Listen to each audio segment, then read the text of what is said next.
I'm Helen Higgins. How often do you think? Now you might say, I think all the time, but I beg to differ.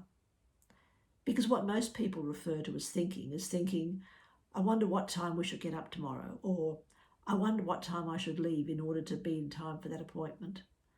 That's not thinking, that's just mental activity. That's just being busy with your normal day-to-day activities. Back in the mid-1800s, a boy was born to a fairly impoverished Scottish family. The father was involved in the damask business, but by the time the boy was 12, the father had really fallen on pretty tough times. And to make matters worse, Scotland was in the midst of the Highland potato famine. People were starving. They were starving to death. So in order to try and find a better life elsewhere, they borrowed money from the boy's uncle and set sail for America with the hope that a much better life was awaiting them there. But when they arrived, the father still found it was very difficult for him to earn money, so it fell to the 12-year-old boy to become the family's breadwinner. He went to work in a bobbin factory, so he was changing the spools of thread in a cotton mill. He worked 12 hours a day, 6 days a week, and received the equivalent in today's money, in Australian dollars, of round about $50 a week. Now, as time went by, he got a slightly better job and a slightly better job. And after a few years, he came under the wing of a man who owned his own library of 400 books. And this man would open his library every Saturday to all the poor working boys who wanted to better themselves. So this particular young lad very much wanted to better himself. He was a bright lad, and he was very aware that there was so much he didn't know that he wanted to know. So he went almost every Saturday. He read and studied voraciously. Fast forward 50 years, that young boy has become a man, a great industrialist, a tremendous philanthropist. The 18 years before he died, he donated, again in 2021 dollar terms, Australian dollar terms, round about $7 billion. And when he sold his company, he then surpassed John D. Rockefeller as the richest man in America. The man's name was Andrew Carnegie.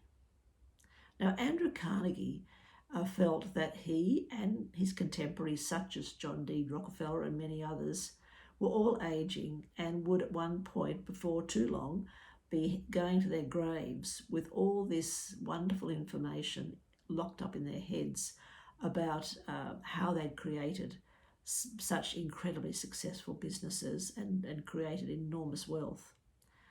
And Carnegie didn't want that to happen. He wanted that information to be passed on for the benefit of future generations.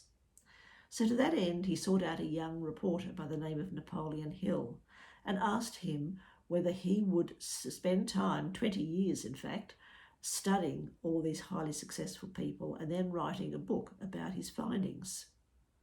And in a conversation with Napoleon, Andrew Carnegie likened the benefits of using our brains and really indulging in a little bit of deep thinking with being given 2 envelopes at birth. He said the first one is marked the riches you will receive if you take control of your mind and direct it to any purpose you choose. The second envelope is marked penalties you must pay if you fail to take control of your mind and direct it.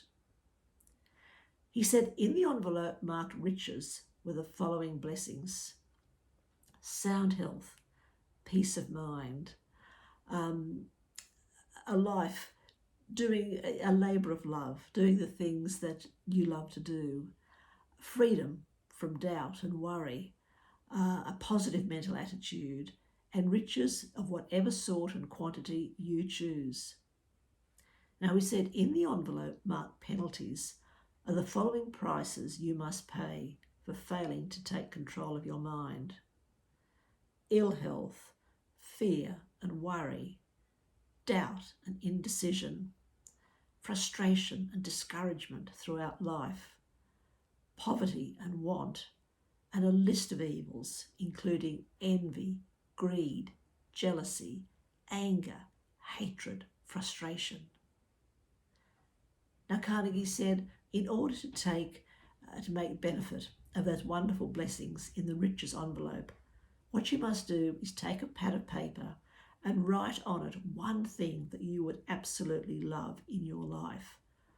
One thing, one situation, a circumstance, a condition, something that to you would denote success.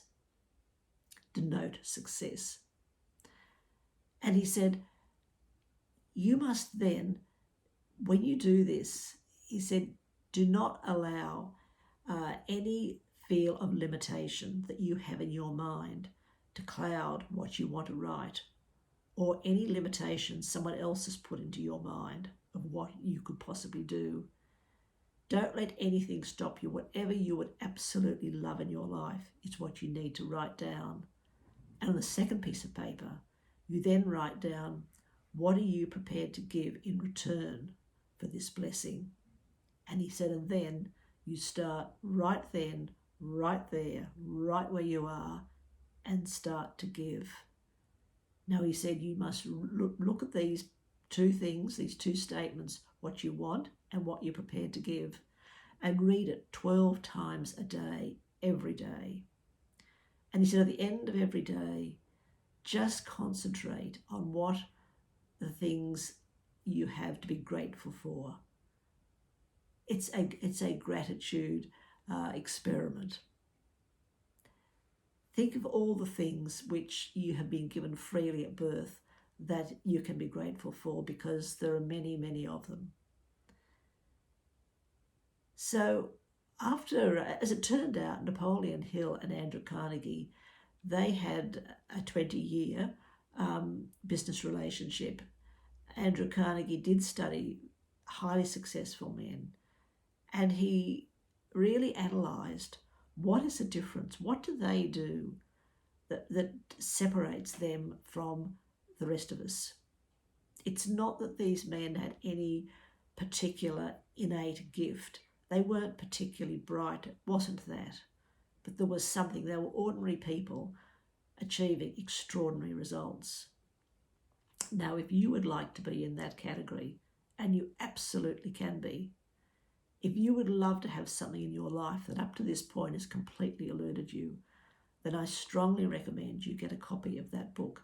It's called Think and Grow Rich by Napoleon Hill. It's freely available from any book retailer or any online book retailer. Get a copy of it, read it, study it minutely, really dissect it. And if you do that and follow the advice in it, you'll find that the trajectory of your life will just change. Until next week, bye-bye.